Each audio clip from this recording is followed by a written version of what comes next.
안녕하세요. 경제 읽어주는 남자 김광섭입니다. 반갑습니다. 소개 한번 부탁드립니다. 네, 디지털 융합 멘토로 활동하고 있는 중앙대학교 김상윤입니다. 반갑습니다. 예, 디지털 융합 멘토. 좋습니다.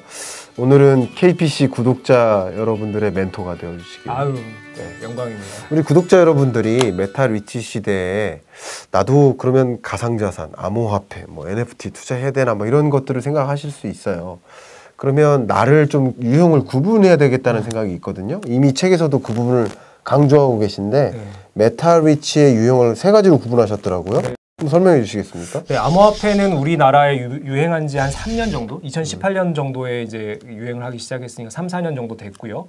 NFT는 사실 작년에 갑자기 이제 이슈가 많이 되면서 사람들이 투자를 하는 분들도 생겨나기 시작했죠. 가상 부동산도 근래에 생겨났습니다. 자, 그래서 제가 주변에 여러 분들께 얘기도 듣고 또 실제로 대중분들 만나서 여러 의견을 듣다 보니까 우리 주변에 이 메타, 즉 가상 자산에 투자하는 분들이 어느 정도 되느냐, 어느 정도 제가 통계가 나오더라고요. 네. 뭐라 그러죠? 이제 개인 직감으로 통계가 나오는데 가장 첫 번째 이 메타, 즉 가상 자산에 직접 적극적으로 지금 투자를 하고 있다. 뭐 100만 원이라도 투자를 하고 계신다. 저는 이것을 이 책에서 메타 리치 공격형 투자자다 이렇게 얘기를 하고 있는데요. 이분들이 우리 주변에 주변 분들이 한 10분 계신다면은 한 분에서 2분 정도가 직접 투자를 하고 계십니다. 뭐 특히 젊은 MZ 세대들은 더 많겠죠. 근데 시니어 분들까지 포함했을 때 우리 국민의 한 10에서 20% 정도가 이 메타 리치 공격형 투자자다. 암호화폐도 거래하고 계시고 NFT도 발급해서 거래 한번 해보셨다라든지 이런 형태를 하고 있다라는 거고요. 그럼 그 공격형이라는 말 속에서 좀 위험을 감내하겠다라는 의지가 있다는 뜻인가요? 네, 맞습니다. 그렇군요. 왜냐하면은 지금 뭐 저도 이런 지식들을 공부하고 알려드리고 하는 역할을 하고 있지만은 이 시장 자체가 제가 지난 시간에 말씀드렸던 것처럼 전 세계적으로 한 10여 년밖에 형성되지 않았고 특히 우리나라의 이런 어떤 형태의 거래나 시장들이 형성된 2, 3년밖에 안 됐다라는 거죠. 아무리 뭐 전문가고 뭐고 하더라도 이 시장은 우리가 초기 시장으로 볼 수밖에 없죠. 그렇군요. 상당히 리스크한 부분들에 대해서도 감내하면서 적극적으로 투자한다. 물론 투자 비중을 조절을 하셔야겠죠. 이렇게 정말 몰빵 투자 이런 것들은 정말 안 됩니다. 저는 그런 것들은 권장하지 않지만 어떻게 보면 이 기술 수용 모형에서 기술 수용 주기상에서는 이노베이터나 얼리 어댑터 성격이 좀 있어 보이는 그런 경향이 좀 있네요. 자, 그럼 두 번째입니다. 유형 구분해 본다면 자, 그럼 공격형이 한 20%다. 그럼 나머지 80%잖아요. 우리 주변에 한번 생각해 보시죠. 주변에 한번 이렇게 이런 얘기들을 하실 때 반응들을 한번 보시면은 나머지 80%, 즉 10명 중에 8명 정도는 좀 망설이고 있는 분들이에요.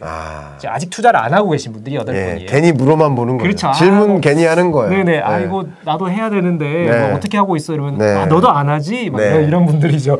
자, 근데 그 80% 중에서도 반 정도를 뚝 자를 수가 있어요. 아마 주변에 아마 확인해 보실 수 있을 텐데요. 80에서 반, 즉 전체의 40%에 해당되는 분들은 언젠가는 하겠다라고 마음을 먹은 분들. 근데 언제 시작할지 지금 준비하고 계신, 고민하고 계신 분들이죠. 이런 분들이 사실 뭐 제 책이나 이런 방송들을 많이 여러 가지 이 교육들을 들으시면서 공부를 하고 계신 분들. 그렇군요.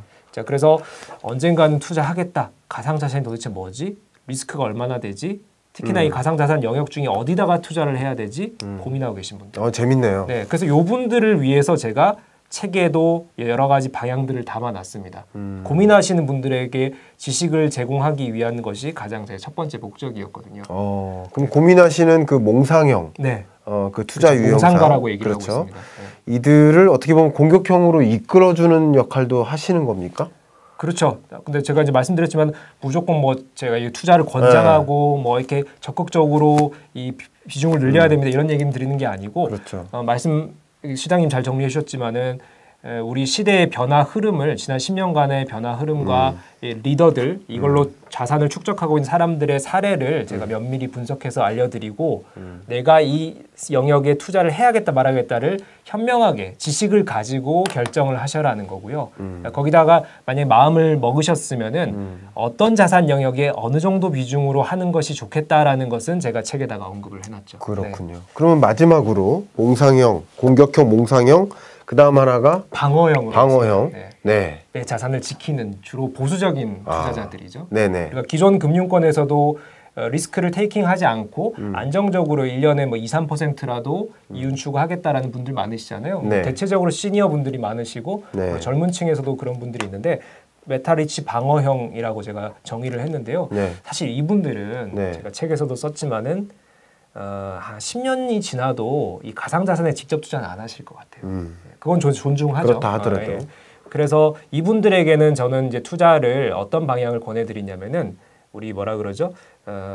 이제 이 가상 경제를 비즈니스적으로 영위하는 기업에 대한 투자. 네. 네, 아니면은 여기 펀드에 대한 투자. 그렇죠. 이런 간접적 투자들 있죠. 그렇죠. 이런 ETF라든가. ETF라든지. 네. 최근에 메타버스 ETF가 상당히 수익률도 좋게 그것도 나왔습니다. 좋은 방식이네요. 네, 이런 예. 것들은 뭐 기존 금융사들이 안정적으로 관리하고 있기 때문에 네. 이런 변동폭이라든지 리스크 테이킹 부분이 좀 네. 우리가 안정적으로 볼 수가 있겠죠. 네. 이런 측면에서 제가 책에서도 주로 말씀드리지만은 이 메타 세계, 이 메타 트랜스포메이션이라고 하는데 메타 세상으로 변화하는 이 기업의 비즈니스 그리고 여러분들의 일상은 향후 10년, 20년 전개가 될 겁니다. 네.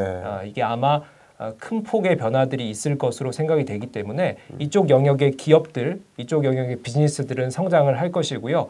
바로 여기에 투자 기회를 잃지 않는 차원에서 바로 이 기업들에 대한 혹은 이 펀드, 이쪽 영역의 펀드에 대한 간접 투자라도 권해드린다. 이렇게 제가 좀 말씀을 드리고 있습니다. 그러면 제가 개인적으로 이제 지금 김상윤 교수님 말씀하시는 것들을 제가 혼자 정리를 해보면 결국 여러분들을 공격형이냐 아니면 몽상형이냐 아니면 마지막으로 방어형이냐 이건데 그러면 몽상형이시라고 한다면 공격형으로 의사결정을 하시든가 판단을 하셔서 아니면 나를 방어형으로 또 만들어서 그런 간접 투자 방식으로 또 한다든가 그렇죠. 하는 그런 아예 투자 지식이 없거나 관심이 없던 분들도 있죠. 네. 근데 이분들을 방어형 정도로 끌어올려서 우리 시대적 항상 하시는 말씀이죠. 시대 변화에 올라타라. 네. 그렇죠? 변화라는 것이 위기가 될 수도 있고 기회가 될 수도 있지만은 올라타서 판단해 보는 것 자체는 중요하다라는 거죠. 그렇죠. 네, 그런 부분들 말씀드리겠습니다. 예, 저는 이 책을 보면서 느끼는 게 뭐 투자 의사결정도 좋지만 그냥 말 그대로 이 시대적 변화를 정확하게 직시하는 거. 그게 많은 것들을 여기에 담고 있고 그것을 통해서 지금 이 세 가지 유형으로 구분한 게 무슨 의미가 있냐면 그런 시대적 변화 속에서 나는 어떤 유형인가까지 분류를 해주는 거예요. 그래서 여러분을 디파인, 그러니까 세상을 디파인하고 그 다음 나를 디파인하는 그런 시간이 될 수 있지 않을까. 저 얘기 좀 괜찮았습니다. 아유, 네. 좀 광고 문구. 나중에 광고 문구. 나중에 네. 오미크론 잠잠해지면 한번 하도록 하겠습니다. 네네. 자, 그러면 지난 시간에 이어서 이제 시간이 얼마 없습니다. 네. 5분 내에 이것을 얘기를 마무리해야 되는데 그다음 꼭 얘기해야 될 거 그 네 가지 키워드를 말씀하시다가 두 가지만 말씀 나눴어요. 나머지 두 가지 말씀 나눠야 되는데 그다음 이야기 나눌 가상 부동산입니다. 어떻게 생각하십니까? 가상 부동산을 가장 이제 받아들이기 어려워하시는 분들이 있더라고요. 네, 네. 뭐냐면은 가상 세계에 무슨 내가 땅을 산단 말이야. 네. 가상 세계 어떻게 내가 건물주가 된단 말이야. 네. 이런 분들이 있으시죠. 네. 아무래도 이게 개념이 어렵죠. 그럼 가상 세계를 일단은 메타버스를 이해하셔야 되죠. 네. 메타버스에서 아바타가 살아가는 공간들이 있습니다. 그리고 여러분 제페토라는 거 실제로 해보신 분들 아니면 언론에서 혹은 영상으로 보셨던 분들 보시면은 나의 아바타가 여기저기 돌아다니면서 물건도 구매하고 여행도 다니고 친구도 만나고 최근에 롯데월드도 거기 안에 들어갔어요. 네. 그래서 이 MZ세대들이 이 메타버스 세계의 롯데월드를 가가지고요. 인증샷 찍어옵니다. 청룡열차 타고 인증샷 찍어가지고 네. 인스타그램에 올립니다.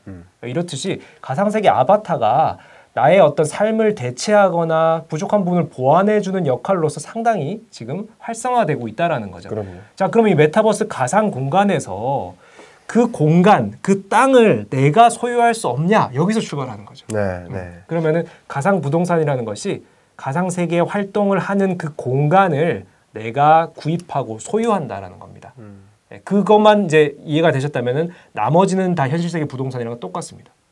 거기 안에 플랫폼에 들어가서 부동산 내가 해당되는 한 평의 땅 혹은 하나의 건물을 구입하시고요. 거기 적절한 가격을 지불하시는 거죠. 시세가 형성되어 있습니다.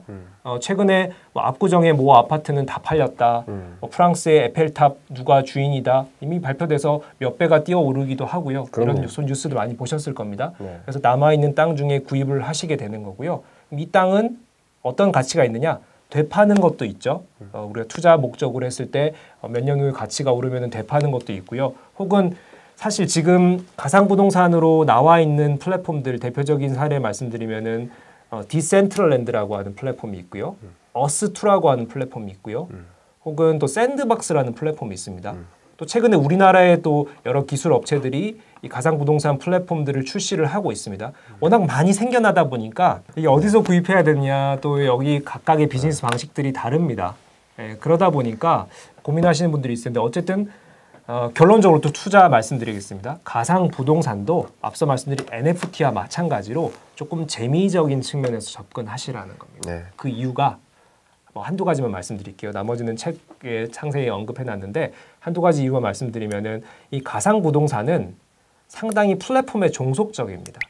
이 플랫폼이 상당히 유능하고 뭔가 나중에 잘 될 것 같다라고 해서 여기 안에 있는 땅을 구입하셨잖아요. 근데 혹시 플랫폼 그 기업이 부도가 나거나 혹은 원래 계획했던 대로 비즈니스가 잘 영위가 안 되면은 내 부동산의 가치가 떨어지거나 혹은 파산했을 경우에 제로가 될 수도 있죠. 그래서 플랫폼에 너무나 종속적인 경향이 강하다라는 측면이고요. 네, 그러다 보니까 역시나 디센트럴랜드가 대표적인데요. 이 CEO가 이런 발표들을 주기적으로 합니다. 우리 디센트럴랜드의 스테이지 2는 여러분들이 구입하신 땅에다가 건물을 놓고 상업지역을 만드는 것입니다. 이렇게 선언해놓고 계획대로 안 되고 있어요. 늦어지고 있어요. 맞아요. 네, 가격은 막 올려놓고요. 이런 측면들이 플랫폼 종속적이고 어찌 보면 상당히 우리가 이 실물 경제에서 주식을 투자하는 거에 비해서 상당히 좀 뭐라고 하죠? 우리가 가치를 책정하기가 쉽지가 않다라는 거죠. 그래서 이것조차도 현 시점입니다. 몇 년 후는 또 모르겠지만 현 시점에서는 가상부동산도 재미적인 요소로 투자를 결정하셔야 된다라는 부분 말씀을 드리겠습니다. 네. 이제 마지막 주제인데요. 그러면 이 네 가지 우리가 키워드 얘기하다가 한 가지 이 P2E에 대해서 이야기를 해야 될 것 같아요. 이 P2E의 범주를 뭐라고 할까 이렇게 고민을 좀 하는데 저는 개인적으로 좀 최근에 제 개인 유튜브 채널을 열었더니 실제 돈이 들어와요. 너무 물론 여러분 싸이월드 하는데 돈이 들어와서 하는 건 아니잖아요. 근데 재밌잖아요. 근데 이 P2E라는 것은 제가 유튜브 생태계 안에 들어가서 컨텐츠를 만드는데 많은 분들이 봐주시고 또 좋아요 눌러주시고 댓글 남겨주시고 너무 행복해요. 근데 돈까지 들어와요. 너무 즐겁다 이거죠. P2E죠. 저도 P2E를 느끼고 있는데 이 P2E 재테크 이 부분 한번 우리 메타 리치 시대에 어떻게 이용해야 되는지 말씀 한번 해주세요. 네, P2E도 요즘 이제 유행하는 트렌드 중에 하나인데요. Play to Earn이라고 해서 주로 이제 게임의 영역이죠. 이제 그러다 보니까 기성세대 분들은 좀 와닿지 않으세요. 사실 P2E 얘기를 하면은 대표적인 게임이 있죠. 우리나라에 정말 유명한 게임 리니지라고 하는 게임 이미 출시된 지 20-30년 됐죠. 20-30년이나 됐는데도 아직까지 거기 안에서 아이템들을 거래하고 이런 시장들도 있습니다. 물론 이제 좀 암암리에 커뮤니티 단위로 형성되어 있죠. 이런 시장들이 우리가 게임 영역에 존재했다. 즉 아이템을 서로 유통하거나 거래하거나 실제로 게임에서 이런 설정이죠. 내가 정말 하루 종일 24시간 게임을 하다 보면은 여러 아이템들을 정말 에어드랍 형태로 받을 수가 있습니다. 자, 그런데 내가 정말 주말에 가끔 게임하시는 분들은 내가 너무 빨리 아이템을 얻어가지고 혹은 캐릭터를 키워가지고 이 게임을 더 즐겁게 하고 싶은데 내가 투자하는 시간이 너무 적다 보니까 못 받는 거죠. 그럼 이 아이템 사야겠죠. 그렇죠. 그런 시장들이죠. 그런 시장들이 우리 이제 게임 산업에서 분명히 존재해 왔는데 이 플레이 투 어는 그러니까 블록체인 기술이라든지 네. 다양한 이 디지털 재화가 거래되는 최근의 흐름에 연계해서 바로 아주 뭐라 그러죠? 이 시장을 좀 더 외형적으로 성장시키는 중요한 컨셉이다. 바로 이 자체를 하나의 산업, 경제 활동으로 바라보는 거죠. 그래서 플레이 투 어는 주로 게임 영역에서 많이 형성되고 있고 대표적인 사례가 하나 있습니다. 제가 책에서도 언급했는데 엑시 인피니티라고 하는 게임이 있어요. 이 게임이 우리 뭐라고 표현할지 모르겠는데 약간 괴상한 그 캐릭터들, 우리 물고기 같이 생겼어요. 이런 네. 것들을 키우는 그런 게임인데요. 네.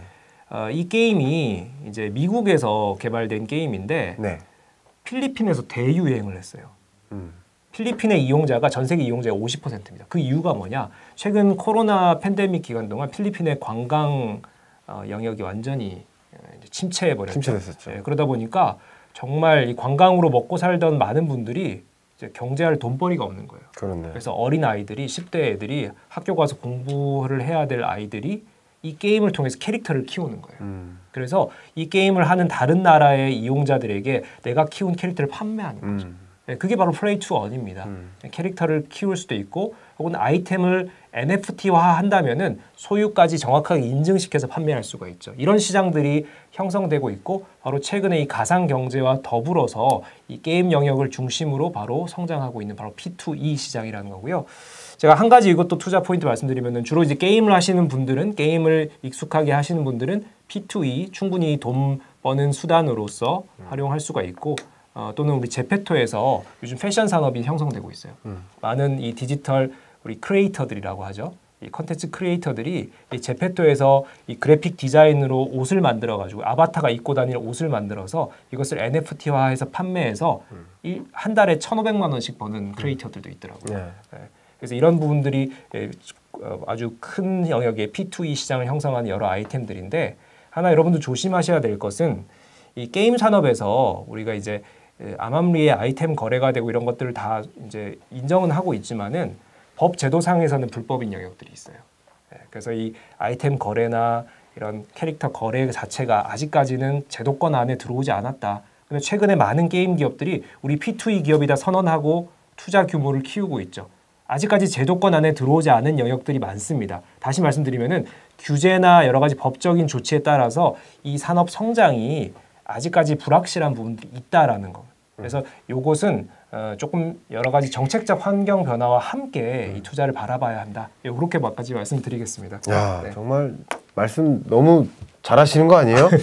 끼어들을래야 끼어들 틈이 없이 네, 너무 시간이 다 됐다고 사인이 들어와가지고 너무 잘 정리해 주셔서 감사하고요. 어쨌든 여러분 메타 리치의 시대 이 책을 통해서 결국 여러분이 지금까지 엄청난 변화를 경험했듯이 앞으로 또 어떤 변화 속에 우리가 놓이게 될지 들여다보시고 그런 관점에서 나는 어떻게 무엇에 주목을 하면서 또 어떤 방식으로 나는 나를 구분하고 나는 어떤 식으로 살아가야 될지 어떤 식으로 또 투자해야 될지 이런 큰 그림을 그리시는데 오늘 내용이 좀 참조가 됐으면 좋겠습니다. 이상 마무리하겠습니다. 감사합니다. 감사합니다.